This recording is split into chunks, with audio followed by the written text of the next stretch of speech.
ఈ ఏడాది వర్షాలు ఆలస్యం కావడంతో వరి నాట్లు కూడా కొన్ని చోట్ల ఆలస్యంగా వేశారు.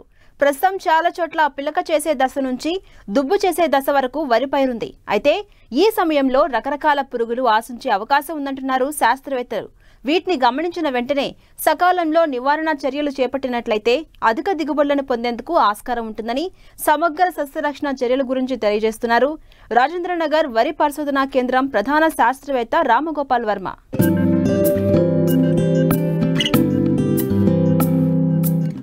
ప్రస్తుతమున్న వాతావరణ పరిస్థితులు వరి పైరులో కాండం తొలుచు, ఉల్లికోడు, సుడిదోమ ఆశించుటకు ఆస్కారం ఉంది.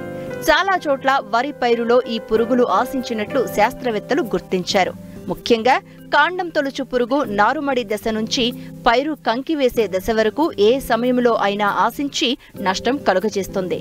దీని తల్లి రెక్కల పురుగు గోధుమ రంగులో ఉండి రెక్కలపై నల్లని చుక్కలు కలిగి ఉంటుంది. ఈ రెక్కల పురుగు ఆకుల చివరి భాగంలో గుడ్లు పెడుతుంది. ఈ గుడ్లపై తన రెక్కల నూగును కప్పి ఉంచుతుంది.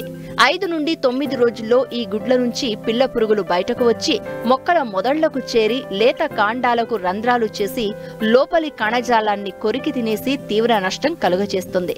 ఈ పురుగును సకాలంలో నివారించకపోతే 20 నుంచి 30% దిగుబడులను రైతులు నష్టపోవాల్సి వస్తుంది. అలాగే సెప్టెంబర్, అక్టోబర్ వరకు ఉండే వాతావరణ పరిస్థితులు సుడిదోమ ఉధృతికి అనుకూలం. అలాగే పిలక దశలో ఉల్లికోడు ఆశించి తీవ్ర నష్టం చేసే అవకాశం ఉంది. కాబట్టి ఈ పురుగులు ఆశించకుండా ముందస్తు జాగ్రత్తలు తీసుకోవాలి. ఒకవేళ పురుగులు ఆశించినట్లయితే గుర్తించిన వెంటనే సస్యరక్షణ చర్యలు చేపట్టాలంటూ రైతులకు తెలియజేస్తున్నారు రాజేంద్రనగర్ వరి పరిశోధనా కేంద్రం ప్రధాన శాస్త్రవేత్త రామ్గోపాల్ వర్మ. ముఖ్యంగా చూసుకున్నట్లయితే మనకు వరిలో దాదాపు 60 లక్షల ఎకరాల్లో వానాకాలంలో వరి సాగు చేస్తూ ఉంటారు. ఇప్పుడు వరి మన వివిధ ప్రాంతాల్లో చూసుకున్నట్లయితే ఇప్పటికే నాట్లు చాలా ప్రాంతాల్లో పూర్తయినాయి. దాదాపుగా 80% వరకు కూడా పూర్తయి పిలక దశలో ఎక్కువ శాతం పైర్లు ఉన్నాయి. మనకి ముఖ్యంగా నిజామాబాద్ ఆ ప్రాంతంలో ఎక్కువగా వరి ముందుగా సాగు చేయబడతారు కాబట్టి అలాంటి ప్రాంతాల్లో ఇప్పుడే ఉల్లికోడు ఆశించినట్టు కూడా సమాచారం అందుతూ ఉంది. దానివల్ల ఆ ఆకులు ఉల్లిగొట్టాలలాగా మారడం వల్ల కాండము మనకు వెన్ను వేయకపోవడం అనేది జరుగుతుంది. తద్వారా దిగుబడి తగ్గే అవకాశం ఉంది. కాబట్టి రైతులంతా కూడా ఉల్లికోడు తట్టుకొని రకాలను సాగు చేసిన ప్రాంతాల్లో వెంటనే ఫిప్రోనిల్ అనే 0.3% గుళికలు 8 కిలోలు కానీ, ఫిప్రోనిల్ 0.6% గుళికలు 4 కిలోలు కానీ ఎకరానికి చొప్పున పల్చగా నీరుంచి వేసుకోవాల్సి ఉంటుంది.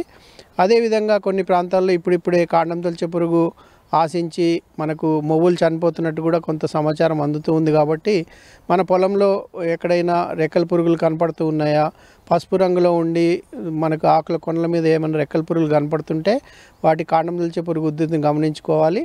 అదేవిధంగా లింగాకర్షక బుట్టలు పెట్టుకుని కూడా ఎకరానికి 3 లింగాకర్షక బుట్టలు పెట్టుకుని కూడా కాండం తొలిచే పురుగు ఉధృతిని మనము గమనించుకునే అవకాశం ఉంది.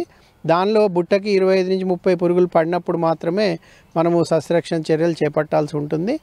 అదేవిధంగా 25 నుంచి 30 రోజుల దశలో ఉన్న పైరులో కనుక మనం ఒకసారి క్లోరాంటానిల్పోల్ అనే 0.4G గుళికలు ఎకరానికి 4 కిలోలు చొప్పున కానీ, కార్టాప్ హైడ్రోక్లోరైడ్ 4G గుళికలు ఎకరానికి 8 కిలోలు చొప్పున కానీ మనము 20 కిలోలు ఇసుకలో కలిపి సమానంగా పొలం అంతా జల్లుకున్నట్లయితే మనకు ఈ కాండం తొలిచే పురుగును కూడా మనం నివారించుకునే అవకాశం ఉంది.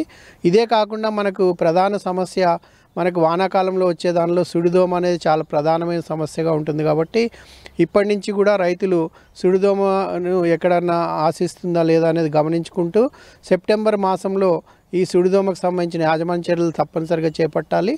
ముఖ్యంగా దుబ్బుకి పిలక దశలో అయితే 10 నుంచి 15 దోమలు, అదేవిధంగా మనకు అంకురం దశలో అయితే 20 నుంచి 25 దోమలు ఉన్నప్పుడు దాని యొక్క సస్యరక్షణ చేపట్టాలి. ముఖ్యంగా సన్నగింజ రకాలు ఏదైతే ఉన్నాయో వాటిల్లో ఈ దోమ ఉధృతి ఎక్కువగా ఉంటుంది, తట్టుకునే శక్తి ఉండదు. కాబట్టి వాటిల్లో యాజమాన్యం ముఖ్యము.